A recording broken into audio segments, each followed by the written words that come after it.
Hello folks, welcome to the canal channel Jose. Today we're gonna give you an idea on how to replace the thermostats on a 2003 Nissan Altima 4-cylinder. And the procedures are pretty simple. You're gonna need simple tools. We're gonna give you an idea how it is done. And with that said, let's get started. Okay folks, the only tools that we used on this process was the ratchet, manual ratchet, the 10mm socket for the exhaust plate, the 12mm for the rest of the bolts and nuts, a flathead screwdriver to pry to help remove the tubings. I use the M12 ratchet to make the process faster, but a regular ratchet will work. Short extension and long 3/8 extension, some pliers to remove the clamps, some wire brush, sandpaper, and your thermostats that you're gonna put in. So this is about it to do this job. You don't need much, and your oil pan or a catch pan for the antifreeze, and your new antifreeze as well. But then for the tools, this is what you need, and just a part. So before we start getting into taking bolts and hoses off, what we have to do is we have to drain the system down, and we're going to show you where the drain point is for this car and the radiator.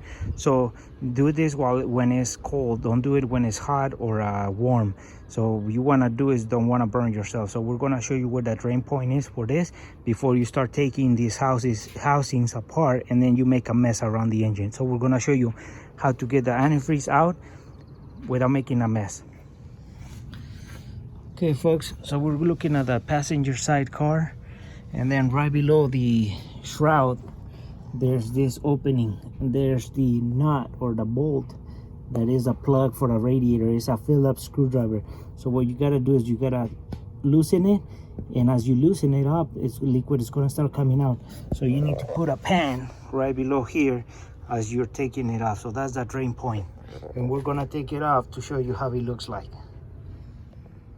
So this is how the plug for the radiator looks like. So you put a Phillips screwdriver and you loosen it, and it's plastic, so you gotta be careful. And there's an O-ring that as you loosen it, it gets away from the housing, and that stops sealing, and then the liquid will flush out through there.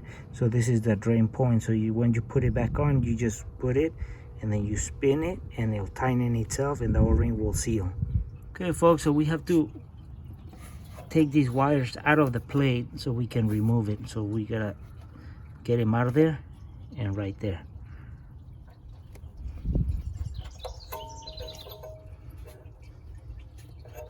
So to remove this plate, the cover plate for the exhaust, we have to remove 1, 2, 3, 4 10mm bolts so we can get this plate off.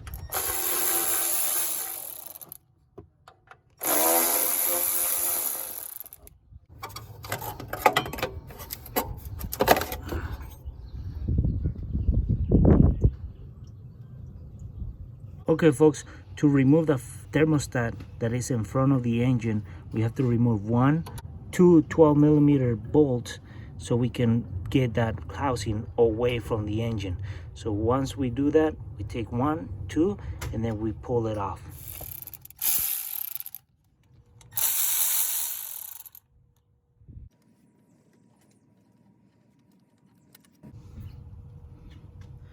So the bolts that came out of this thermostat housing, which is in the front of the engine, they're the same length, so don't worry about which one is left or right or up or lower. So just put them aside. So now all we have to do is just split this thermostat housing from this, and it's been what it keeps it together is the time that it's been there. So we just get a screwdriver and pry it, and then move it away, and then some liquid is gonna come out, and that's gonna expose your thermostat.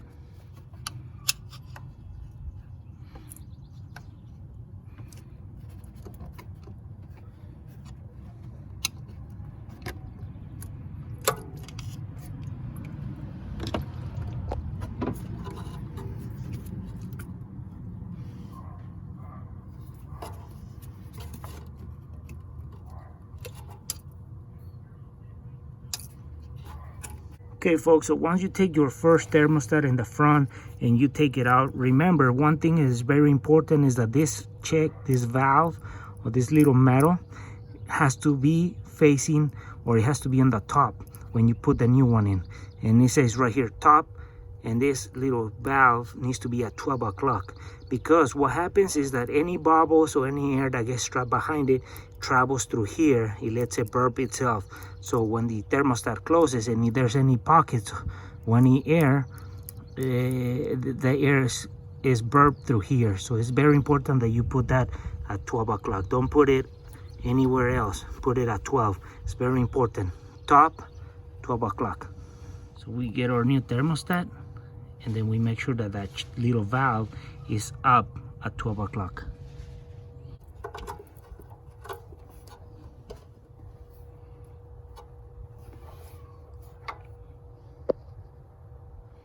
So we have the first thermostat in. So what we do is we put the thermostat housing over it, put the bolts in, and we tighten it down. I just want to give you a quick view of where the check is. It's facing up.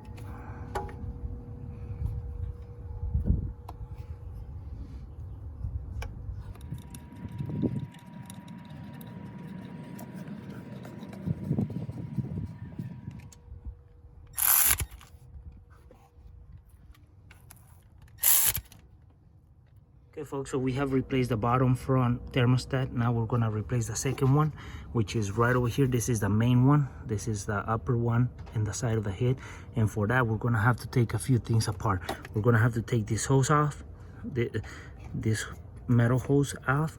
And what we're gonna be doing is we gotta take this bolt off. And this bolt right over here off to get it out of the way, so we can move this pipe out of the way, and it allows us to get this housing off the head.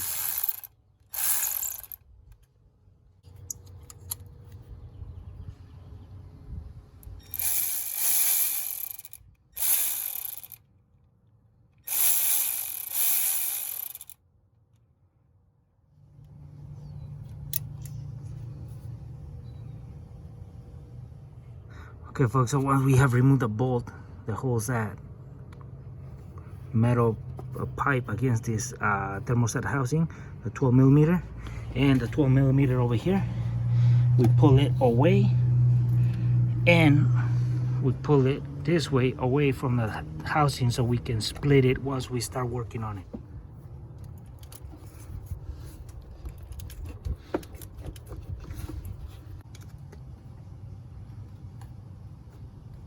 Another thing we have to do is we have to take this hose clamp off so we can remove the hose from the thermostat housing.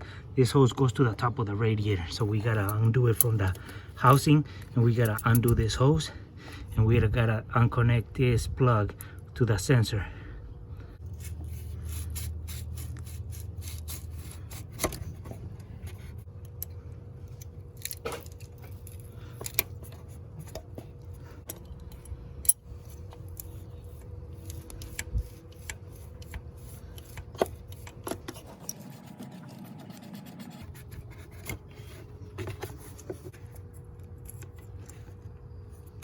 Okay folks, so we remove that 12 millimeter bolt that holds this tube or this piece of metal against this housing, and we have removed the other 12 millimeter bolt from this other side. We pry this away from it, and remember there's an O-ring here, and it's gonna be a little tough to slide it out, so be careful. Just keep working it slowly, don't damage it. And then once you do that, the reason we want to do that is because we want to get that away from the housing, so we can take the housing from the studs, so that gives us room to move it away.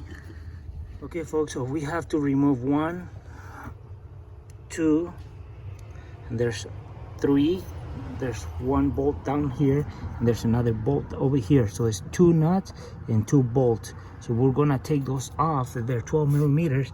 We're gonna take them off so we can split the thermostat housing away from the head.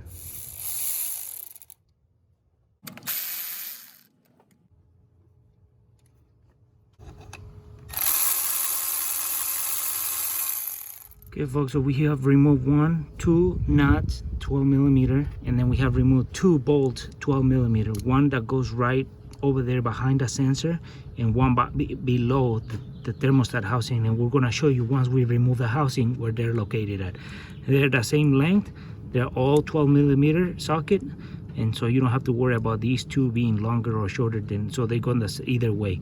But just put them aside and that you know you took them out of there. So now that we have removed 4 12 millimeter fasteners, we remove the hoses as well, the connector. I left that on, the hose, so all we have to do is split it. There might be liquid coming out of there, well, hopefully not. And what we're gonna be doing is once we split it, we're gonna clean, and then we're gonna put our new thermostat. What I have done is I have put a towel below the housing, so any liquid that comes out of the head is gonna be collected. Hopefully any liquid can be collected there. So what now we have to do is split it.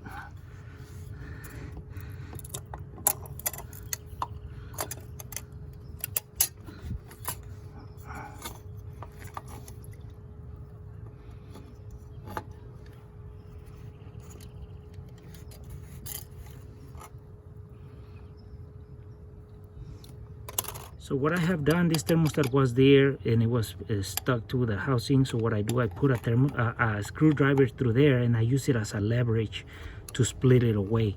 So that helps, because if you want to grab it from the metal, it might cut you. So you use a screwdriver. Anyways, it's gonna be replaced. So you just want to get it out of there. Sometimes it's stuck in there, so you use this so you don't damage the housing. Just put a screwdriver through there and pull it away. Okay folks, so what we're gonna be doing is we're gonna clean the surface of the head and the surface of the housing, and we're gonna be putting our thermostat, and we're gonna be getting our gasket ready to be installed as well.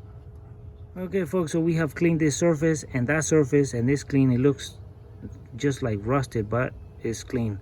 So we're gonna put our thermostat, and we'll put our paper gasket with a little bit of silicone, and we should be good. Okay folks, so we have our thermostat. So you put it on, and what you do is you make sure that that hole is at 12 o'clock, so any bubbles or air trapped in there travels. As you can see, we'll put it like that. We'll put the paper gasket over here with a little bit of silicone, and we put everything back together. So for this procedure, we're using the brand Permatex water pump and thermostat housing gasket maker. And this is a superior water glycol resistance, non-corrosive, and sensor safe. And this is what we're using. This is the part number, and we're gonna be using this on the paper gasket a little bit so it seals better. We don't want to leak anytime soon. So this is how we put the silicone on the cardboard or a paper gasket, and on the back it has a layer of a paper that we need to undo, so that glues into the head. So we'll show you what we mean by that. So once we put the silicone, we've removed a layer of protecting paper for the glue on the gasket, and once we remove the paper, we put it over the studs and guide it and put it into the head, and that part goes into the head. So this is the two studs, and there's one bolt right here, and there's a hole for another bolt right there. So it's two studs with two 12 millimeter nuts, and then two holes for the 12 millimeter bolts. So that's a better image where those bolts are located at. So once we put the gasket on, we have the thermostat in place. So we just put the housing over that, and we start putting back all the stuff.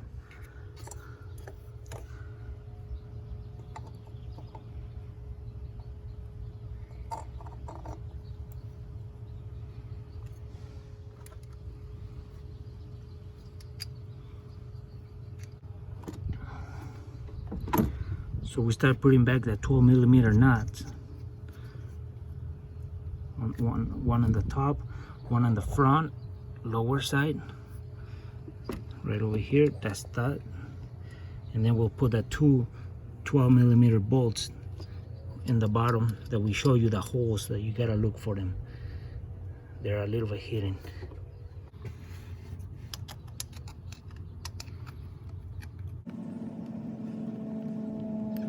One thing I want to say, folks, is that once you're doing this, and if you can't see where the bolt is going, just make sure as you feel it that you can give it some good 6 or 7 turns because if you just get it on and then you think it's on and then you put that ratchet or whatever on and you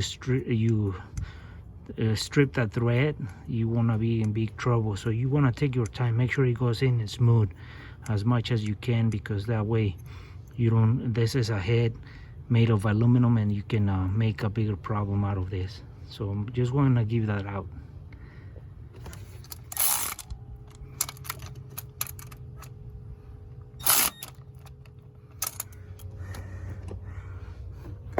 Okay folks, the reason why we remove this hose or this solid piece of metal tubing from here is because it was bolted to the thermostat housing and is attached to this part and it's solid, so it wouldn't let you split it away from the head. That's why we have to remove this, just to get us to split the thermostat housing away from the head, because there has the studs, so we couldn't go up or down. We had to go away from the head. That's why we removed this. So we put that back together.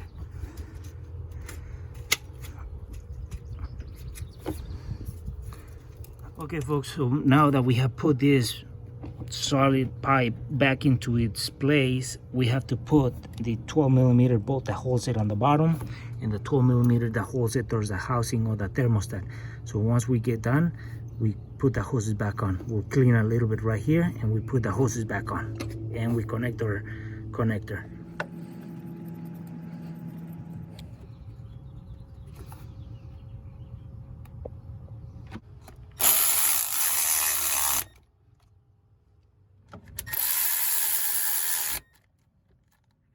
Okay folks, so now that we have cleaned right where our hoses are gonna go on, we can plug in our sensor, put that small hose on and put the big one on and put the clamps on. And remember, you gotta tighten the bolts first and the nuts, so don't forget that before we start moving on to getting the liquid back into the system.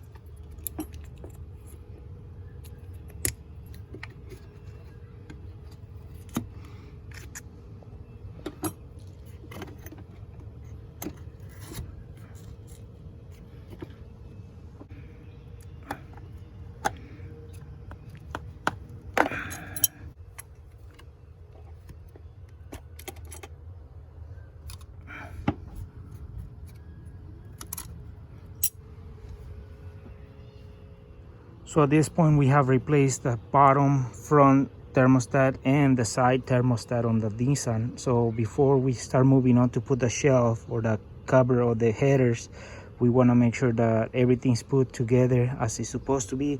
All the bolts are on, all the clamps, connectors, and now we put our plug for the radiator back on so we can start filling it up with new antifreeze. So let's do that. Okay folks, so at this point we're about to put our antifreeze back into the engine, new antifreeze. And what we have done is we have the spill-free funnel, and what this does is that we fill it up, we pour the antifreeze here and it guides it into the radiator and it's a funnel. But once the engine gets full of antifreeze, what it does is we leave it up to halfway, and as we turn the engine or we let the engine idle, the air that is trapped in there, it travels to the radiator and it will burp it right in this point, and it will let gravity will feed the other antifreeze that needs to go back inside the engine. So this is a burping mode. So what we do is we'll fill it up to halfway and then we'll run the engine to get the air pockets out of the engine. So this is a spill-free funnel.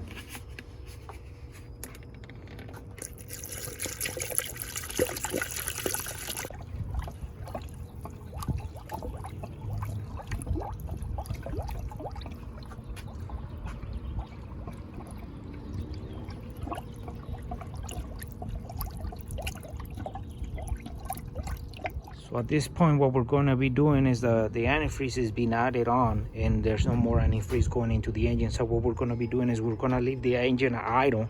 We're going to turn on the engine, let it idle, and we'll get that water pump to spin so we start circulating the antifreeze from the engine, and all the air that needs to come out, we'll have the funnel to catch it and push the liquid back in.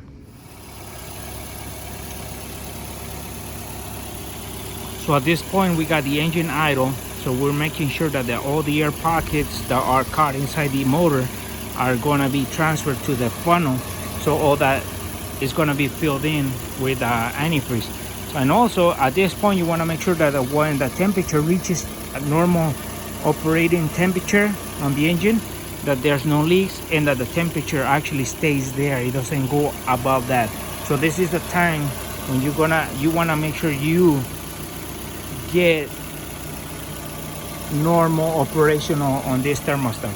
So we haven't put the plate on, but I will put that on later on, because if I need to take that off again, I don't want to start messing up with a hot plate that I put on in case I have a leak in there or something goes wrong. We'll just let the engine do its job. So at this point, we got the temperature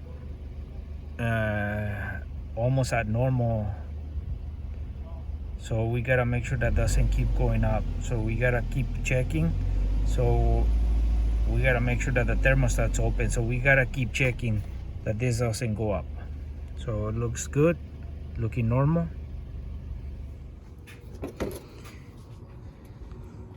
And well, folks, once you verify that there's no leaks on the bottom thermostat housing, now we can put the shelf or the heat shield for the exhaust manifold. So there's two 10 millimeters on the top and there's two on the bottom, and we'll put those on. We'll put the shield, and then we'll tighten it down.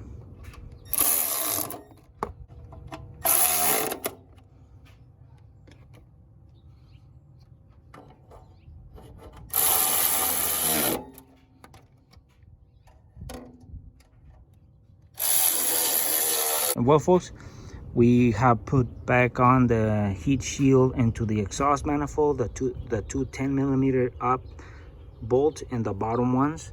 We have put them on, and we attached the cables into the brackets that they were on for the O2 sensors.